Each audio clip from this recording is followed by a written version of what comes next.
I've replayed that night so many times that I've stopped being able to separate what I actually remember from what I've reconstructed afterward. But certain things don't blur: the weight of the bag in my hands, the heat pushing through the open furnace door behind me, the way my knees gave out just slightly like they understood something the rest of me was still arguing about.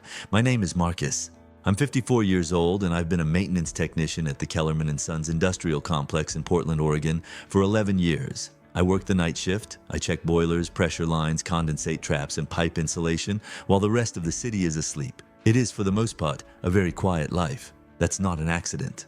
That's exactly what I built it to be. There's something about working nights in a building like that one, a big industrial complex in Portland's East Industrial Corridor, all concrete and pipe and mechanical hum, that changes how you move through the world. You stop expecting things to happen. The world between midnight and 6 is stable in a way the daytime world isn't. Predictable. The pipes make the same noises. The pressure gauges sit at the same readings. The air smells like metal and heat and the faint trace of whatever cleaning products the day crew used. You develop a feel for when something is wrong before you can identify what it is, a sound that's half a pitch off, a temperature that runs a degree warmer than it should. You trust that feeling because out there at 2 in the morning, there's no one else to trust it for you. That Thursday in October started the same way every shift starts. I clocked in a few minutes before 8, signed out my radio from the panel in the maintenance office, and started my first round through the subsurface level. Boiler room, mechanical corridor A, mechanical corridor B, the utility junction at the far end of the east wing,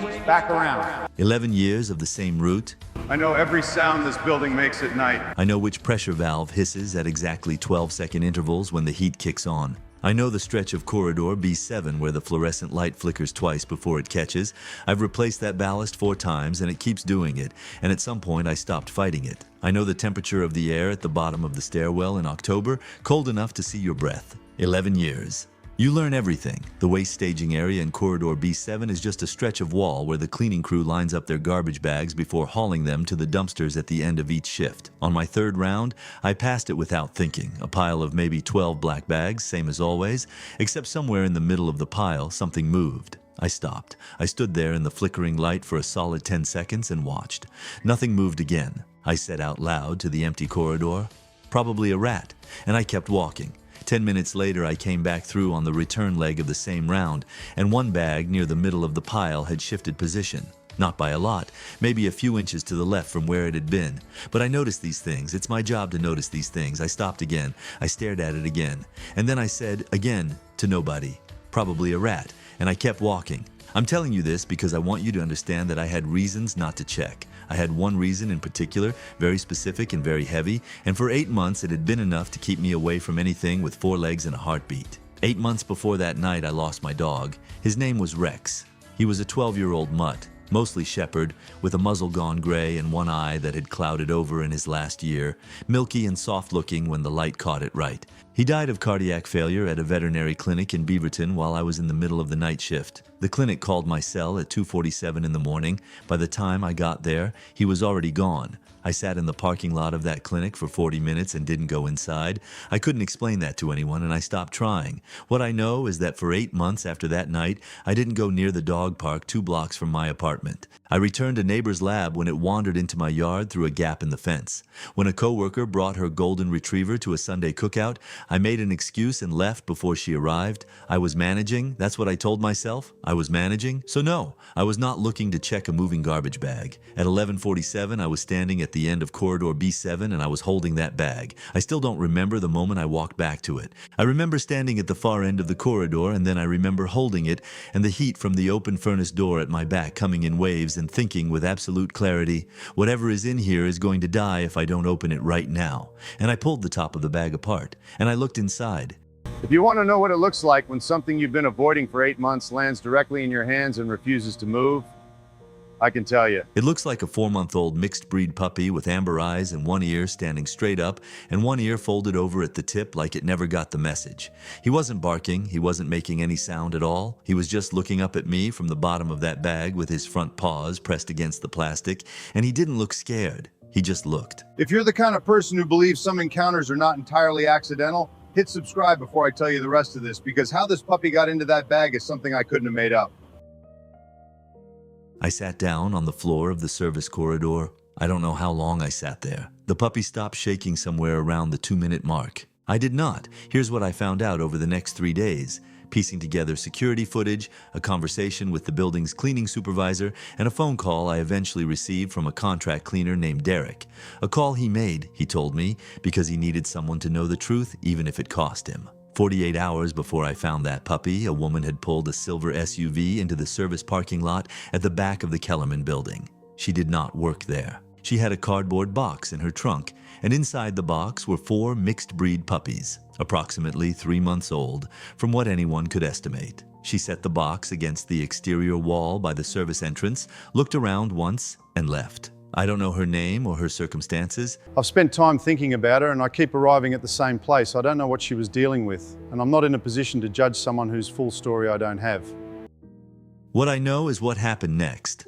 2 of the puppies were found within the hour by a day shift maintenance worker named Paul, who drove them straight to the Eastside Animal Shelter before his lunch break. A 3rd puppy wandered out of the lot on his own, and as far as I can determine, was picked up near Burnside by a couple who spotted him on their morning walk and took him home. The 4th puppy, the one with the folded ear, followed the heat.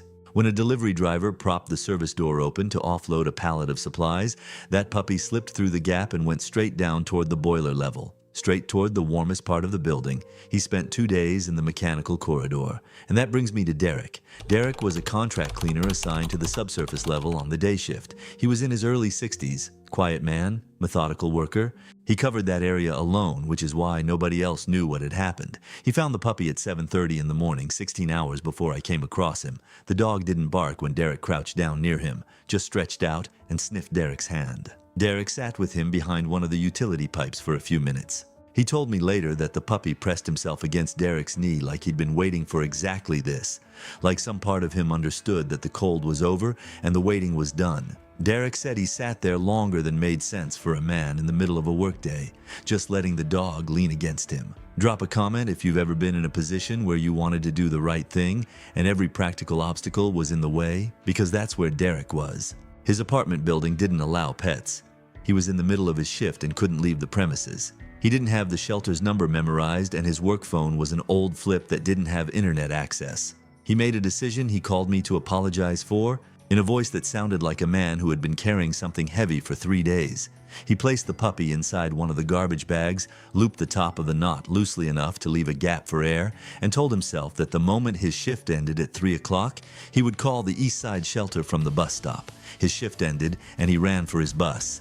He'd been late twice that month. He ran. And the bag left at the top of the pile slid down the stack under its own weight when the pile settled, and the knot cinched itself shut. 7.5 hours later, I picked it up. If you add up the number of things that had to happen in exactly the order they happened. The door propped open at the right moment. The puppy choosing that entrance over the other 3 on that side of the building. Derek working that level alone. Derek leaving him in that specific corridor. Me being the one on rounds that night instead of the swing shift tech who covers when I'm out sick. I've done that math a lot. I keep arriving at a number that doesn't sit comfortably with my very practical 11 years of night shift understanding of the world. Subscribe if you want to follow this story, because it doesn't end in that corridor. I finished my shift with a puppy in the front pocket of my work jacket. I want to be precise about this. For the last 6 hours of that overnight, I conducted full maintenance rounds, boiler checks, pressure readings, condensate drain inspections, with a small, amber-eyed dog watching me from chest height. He made no noise. He just watched, with that one ear up and one ear folded, like he was memorizing the route. At 6 in the morning, I walked through the lobby. The overnight receptionist, Claudia, has worked this desk for 9 years and has seen me come through that door more times than either of us can count. She looked at my jacket. She looked at me. I said, "He doesn't have a name yet?" She nodded once, like that was a perfectly sufficient answer, and went back to her monitor. I called the Eastside Animal Shelter from my car in the parking garage. They opened at 8. The intake coordinator I reached was patient and thorough, asked about his approximate age, his condition, whether he'd shown signs of dehydration. She told me to come in whenever I was ready. I sat in that car with the puppy on the passenger seat, pressed flat against the center console because that's where the heater vent was, and I looked at him for a long time. Hit that like button if you've ever sat in a parking garage at 6 in the morning having a very quiet argument with yourself about what the rational decision is versus what you're actually going to do. That was me. 11 years of night shifts and solo rounds and decisions made without emotion, because emotion at 2 in the morning in a boiler room is a liability. And here I was, losing an argument to a 4-month-old dog who weighed approximately 7 pounds and had one ear that didn't work right. I drove home. I need to say clearly, this was not grief making a bad decision, or it was grief, but working differently than it had been for 8 months. I had been keeping distance from everything that could hurt the way Rex hurt, and sitting in that car with the heater running and the puppy watching me from the console, I understood something I hadn't been able to see from inside the wall I'd been building. The distance wasn't protecting me from the hurt. The hurt was already there, fully present, fully intact, waiting. The distance was just making sure I sat with it alone. I stopped at a 24-hour pharmacy on the way to Beaverton. Puppy food, a small bowl, a fleece blanket with a pattern of small green squares that was the least offensive thing they had. He ate 3 careful handfuls of food and was asleep on the blanket in under 4 minutes. I sat on the floor next to him until 9 in the morning watching him breathe, his whole side rising and falling, one ear flopped against the fleece, the other standing straight like he was listening even in his sleep. And then I stretched out on the kitchen floor beside him and slept there myself until early afternoon. When I woke up, his chin was resting on my forearm. I'd like to say I had some clear and rational plan at that point. I did not. By Sunday, he had figured out the couch. He had learned which kitchen drawer made a specific sound that meant food was coming and would appear from wherever he was the moment he heard it. He had identified 5:45 in the morning as the exact moment to press his nose against my hand to signal that the day needed to start, and he was right about this every single time.